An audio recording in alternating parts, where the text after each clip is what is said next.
Now, where were we? Oh, I think we were at crisis. For those who don't know, a crisis is any event or period that might lead to an unstable and dangerous situation affecting an individual, group, or all of society. When the COVID-19 pandemic first started, many persons and businesses were facing a crisis. But that type of crisis is treated a little bit differently from a flood or hurricane, which may force persons to evacuate an area.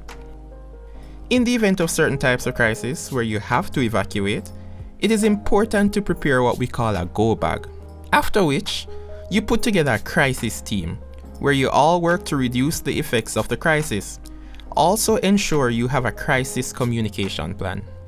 So, if my dog bites up the guest and moves stay in my place all the time, that would be a crisis? This would be considered an incident if the dog attacks one person, but if it happens to several people at the same time, then it could be a potential crisis.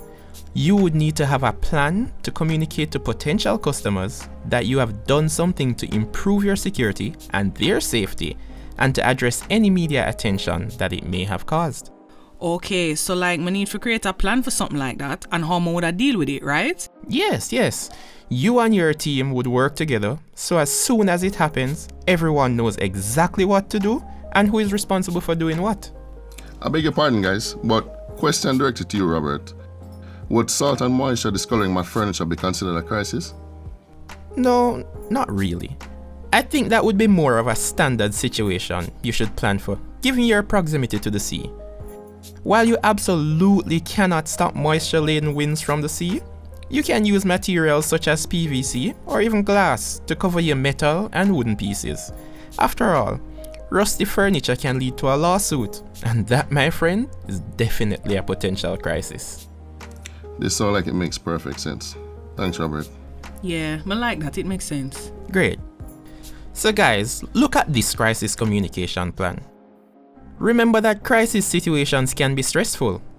As such, there is support available from the destination managers.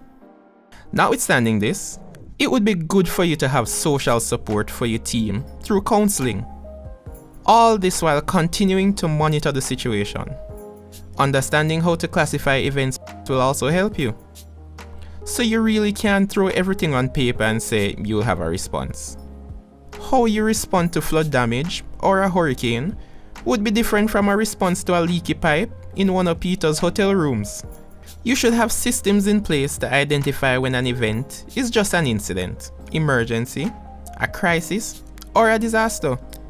Each of these have varying response levels. They differ also based on the type of business.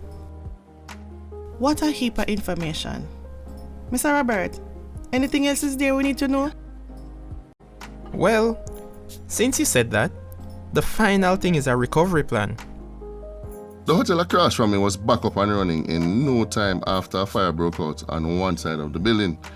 I assume the recovery plan is money. Money would be very useful in the recovery process, yes?